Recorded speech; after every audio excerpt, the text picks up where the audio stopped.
Perfumes and fragrances உங்களோட sperm குவாலிட்டியை கம்மி பண்ணுது, அதாவது ஃபர்டிலிட்டி இஷ்யூஸ் கொண்டு வருது அப்படின்னு ஒரு ஹாட்டான டாபிக் போயிட்டு இருக்கு. நீங்க நிறைய பாட்காஸ்ட்ல பார்த்திருப்பீங்க. அது எந்த அளவுக்கு உண்மை அப்படின்னு நம்ம எனக்கு பிரேக் டவுன் பண்ணி தெரிஞ்சுக்கலாம் வாங்க. அதுக்கு முன்னாடி இந்த மாதிரி இன்ட்ரெஸ்டிங்கான ரிலேட்டபிள் டாபிக்ஸ்க்கு ஃபிட் அட்டாக்கா ஃபாலோ பண்ணிருங்க. ஒரு சின்ன சயின்ஸ் கிளாஸ் நம்ம ஸ்டார்ட் பண்றதுக்கு முன்னாடி, நம்ம பாடியில நிறைய கிளான்ஸ் இருக்கு அண்ட் இந்த network of glands together is known as the endocrine system. இந்த சிஸ்டம் என்ன பண்ணும்? நிறைய ஹார்மோன்ஸ் ப்ரொடியூஸ் பண்ணும். இந்த ஹார்மோன்ஸ் இன்டர்ன் தான் உங்க metabolism, growth, development, reproduction and every other function க்கு உதவுது. நம்மளோட வில்லன் யாருன்னா தாலிட்ஸ். தாலிட்ஸ் அப்படின்றது பெர்ஃப்யூம்ல இருக்க ஒரு கெமிக்கல். பெர்ஃப்யூம் மட்டும் இல்லாம ஃப்ரேக்ரன்சஸ் அண்ட் அதர் பிளாஸ்டிசைசஸ், அதாவது பிளாஸ்டிக் வந்து பெண்ட் பண்றதுக்கு, சாஃப்ட் பண்றதுக்கு, டியூரபிள் ஆக்குறதுக்கு, இதுக்கெல்லாம் கூட தாலிட்ஸ் யூஸ் பண்றாங்க. அதை தவிர்த்து ஃப்ரேக்ரன்சஸ் அண்ட் பெர்ஃப்யூம்ஸ்ல இதை எதுக்கு யூஸ் பண்றாங்கன்னா, பெர்ஃப்யூம்ஸ் அண்ட் ஃப்ரேக்ரன்சஸ் ஒரு சால்வெண்ட் ஆக்ட் பண்ணி லாங் லாஸ்டிங்கா வச்சுக்கும். இந்த தாலிட்ஸ் அப்படின்றது ஏன் பிரச்சனை அப்படின்னா, இதை வந்து நீங்க ஒரு பிளாஸ்டிக்கோட ஆட் பண்ணும் போது சரி, இல்ல ஒரு ஃப்ரேக்ரன்ஸோட ஆட் பண்ணும் போது என்ன ஆகும்னா, கொஞ்சம் கொஞ்சமா ஓவர் த டைம் இது லீக் ஆகி உங்க ஸ்கின் உள்ள என்டர் ஆகும். அண்ட் நீங்க பிளாஸ்டிக் உள்ள ஆட் பண்றது உங்க ஃபுட் வழியா உங்க பாடிக்கு என்டர் ஆகுது. இதுதான் பிரச்சனைன்றாங்க. ஆனா டிஃபரெண்ட் டைப்ஸ் ஆஃப் தாலிட்ஸ் இருக்கு. தாலிட்ஸை வந்து ரெண்டு குரூப்பா பிரிக்கிறாங்க. ஒன்னு ஹையர் மாலிகுலர் தாலிட்ஸ், இன்னொரு லோவர் மாலிகுலர் தாலிட்ஸ். ஹையர் மாலிகுலர் தாலிட்ஸ் தான் மெயினா இந்த பிளாஸ்டிக் இதுல யூஸ் பண்ணாங்க. இதை வந்து டு சம் எக்ஸ்டென்ட் ரெகுலேட் பண்ணிருக்காங்க. இது ரொம்ப டேஞ்சரஸ்னு ஓவரால் குளோபலி அக்செப்ட் பண்ணிக்கிறாங்க. நமக்கோட பிரச்சனை வந்து இது DEP, அதாவது டயட்டல் தாலிட். நீங்க வந்து சும்மா வந்து லோ மாலிகுலர் தாலிட் ஞாபகம் வச்சுக்கோங்க. இதெல்லாம் வந்து பெர்ஃப்யூம்ஸ் அண்ட் ஃப்ரேக்ரன்சஸ்ல யூஸ் பண்றாங்க. இது என்ன பண்ணுது அப்படின்னா, உங்க ஹார்மோனை டிஸ்டர்ப் பண்ணுது. எப்படின்னா, உங்க ஸ்கின் உள்ள அது என்டர் ஆயிடுதா, உங்க ஸ்கின் உள்ள என்டர் ஆகி ஹார்மோனை அதை மிமிக் பண்ணுது. அப்போ உங்க எண்டோக்ரைன் சிஸ்டம் ஞாபகம் இருக்கா, நம்ம படிச்சோமே, அந்த எண்டோக்ரைன் சிஸ்டம் இதை டிஸ்டர்ப் பண்ணி உங்களோட ஃபர்டிலிட்டியை ரெடியூஸ் பண்ணுது அப்படின்னு கிளைம்ஸ் வந்திருக்கு. ஸோ ரீசர்ச் அண்ட் ஸ்டடீஸ் என்னதான் சொல்ல வராங்க அப்படின்னு தெரிஞ்சுக்கலாம். ஒரு ஹியூஜ் மெட்டா அனாலிசிஸ் கண்டக்ட் பண்ணிருக்காங்க. அதை வச்சு பார்த்தா என்ன தெரியுதுன்னா, ஆமா கண்டிப்பா நிறைய ப்ராடக்ட்ஸ்ல இந்த தாலிட்ஸ் இருக்கு. இந்த தாலிட்ஸ் எண்டோக்ரைன் சிஸ்டம், உங்களோட ரெஸ்பிரேட்டரி சிஸ்டம், உங்களுக்கு கேன்சர், இந்த மாதிரி நிறைய ப்ராப்ளம்ஸ் காஸ் பண்ண வாய்ப்பு இருக்கு. அதனால கவர்மெண்ட் ரொம்ப காஷியஸா ரெகுலேஷன்ஸ் கொண்டு வரணும் அப்படின்னு சொல்லியிருக்காங்க. அதை தவிர்த்து ரீசெண்டா வந்த சில ஸ்டடீஸ்ல என்ன பண்ணிருக்காங்கன்னா, பெர்ஃப்யூம்ஸ், அதாவது மார்க்கெட்ல இருக்க பெர்ஃப்யூம்ஸ் எடுத்து டெஸ்ட் பண்ணி பார்த்திருக்காங்க. அதை டெஸ்ட் பண்ணி பார்த்ததுல என்ன தெரிஞ்சிருக்கு, நிறைய அன்வான்டட் சப்ஸ்டன்ஸ் லைக் தாலிட்ஸ் இருக்குதான் பெர்ஃப்யூம்ல. இது வந்து பேண்ட் ப்ராடக்ட்ஸ் அப்படின்னு சில கண்ட்ரீஸ் கூப்பிட்டாலுமே கூட இது மார்க்கெட்ல இருக்கு அப்படின்னு சொல்லியிருக்காங்க. அது தவிர இன்னும் ரொம்ப இன்ட்ரெஸ்டிங்கான ஸ்டடி கண்டக்ட் பண்ணிருக்காங்க. யூரின் சாம்பிள்ஸ் கலெக்ட் பண்ணிருக்காங்க. இது என்னதான் வந்து ஒரு குட்டி ஸ்டடினால ஒரு நொவேலான ஸ்டடி. யூரின் சாம்பிள்ஸ் கலெக்ட் பண்ணி தெரிஞ்ச மென்னோட சாம்பிள்ஸ் வச்சு பாத்தீங்கன்னா, அதுல மெட்டபலைஸ் தாலிட்ஸ் இருக்கு. ஆமா, யூரின் சாம்பிள்ஸே தெரியுது. நீங்க சாப்பிட நிறைய விஷயத்தால, உங்க ஸ்கின்ல போற நிறைய விஷயத்தால உங்க யூரின்ல தாலிட் இருக்கு, which is affecting your semen quality அப்படின்னு சொல்றாங்க.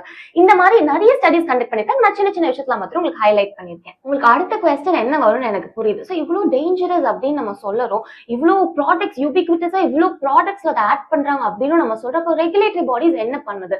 FDA ஓட ஸ்டான்ஸ் என்னன்னா, they are not able to regulate it. ஏன்னா காஸ்மெட்டிக்ஸ் FDA கீழ வரல. சோ unless and until ஒரு காஸ்மெட்டிக் ஒரு மார்க்கெட்டுக்கு வந்து unless and until ஒருத்தர் அதால எஃபெக்ட் ஆற வரைக்கும் FDA cannot step in அப்படின்னு ஒண்ணு இருக்கு. இன்னொன்னு, இந்தியன் மார்க்கெட் எடுத்துக்கிட்டீங்கன்னா, இந்தியால ட்ரக்ஸ் அண்ட் காஸ்மெட்டிக்ஸ் ஆக்ட்னு ஒண்ணு இருக்கு.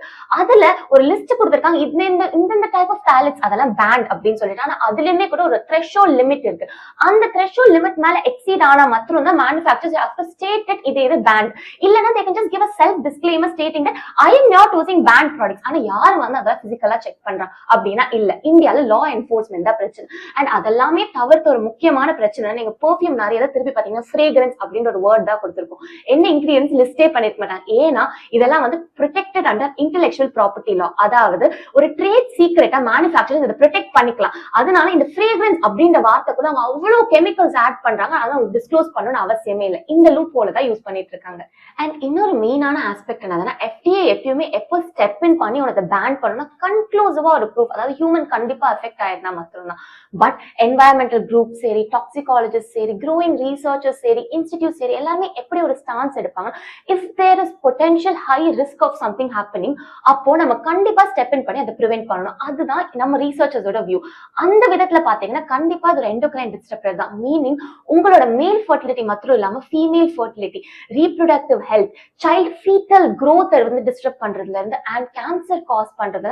அண்ட் அது மட்டும் இல்லாம ஏர்லி பியூபர்ட்டி அட்டென்ட் பண்றாங்க பாத்தீங்களா. இப்ப வர யங்ஸ்டர்ஸ் எல்லாம் they're attaining their puberty very early. இதுக்கெல்லாமே கூட இந்த எண்டோக்ரைன் டிஸ்டர்பர் இந்த ப்ராடக்ட்ஸ் எல்லாம் தான் காரணம் அப்படின்னு சொல்றாங்க. சரி பட்டாக்கா ஒரு ப்ராக்டிக்கலான சொல்யூஷன் தாங்க, என்னால பெர்ஃப்யூம் எப்படி நான் யூஸ் பண்ணாம இருக்கிறது அப்படின்னு கேட்டீங்கன்னா அது ரொம்ப நியாயமான கேள்வி. இங்க பிரச்சனை வந்து நீங்க ஒரு வாட்டி யூஸ் பண்ற கொஞ்சம் பெர்ஃப்யூம் கிடையாது, கியூமுலேட்டிவா நீங்க எவ்வளவு ப்ராடக்ட்ஸ் யூஸ் பண்றீங்க டுகெதர் அப்படின்னு பார்த்தா அங்கதான் பிரச்சனையே வருது. ஒரு average human in one day we use about 12 products together. So என்னதான் FDA ஒரு லிமிட் சேஃப்னு சொன்னாலும் கியூமுலேட்டிவா ஒரு நாள் நம்ம எவ்வளவு யூஸ் பண்றோம், over the period of time நம்ம எவ்வளவு யூஸ் பண்றோம், அப்பதான் நம்ம பாடிக்கு அது ஒரு டாக்ஸிக்கா மாறுது. அண்ட் இந்த தாலட்ஸ் மட்டும் இல்லாம தாலட்ஸ், பாரபின், ட்ரைக்ளோசின் இந்த மாதிரி நிறைய நிறைய ப்ராடக்ட்ஸ் கெமிக்கல்ஸ் இருக்கு, நம்ம பேர் கூட தெரியாம யூஸ் பண்ணிட்டு இருக்கோம், நம்ம பாடியிலயும் சரி நம்ம ஃபுட்லயும் சரி அது போயிட்டு இருக்கு. அதனால நீங்க ஒரு பெர்ஃப்யூம் வாங்குறீங்க அப்படின்னா ஃபர்ஸ்ட் எடுத்தோடனே அது இன்கிரீடியன்ட் ஸ்டேட் பண்ணிருக்காங்களா அப்படின்னு பாருங்க, கிளீனா இருக்கா, ஃப்ரேக்ரன்ஸ் அப்படின்ற வார்த்தை மட்டும் மொட்டையா ஸ்டேட் பண்ணீங்கன்னா I would say don't get it.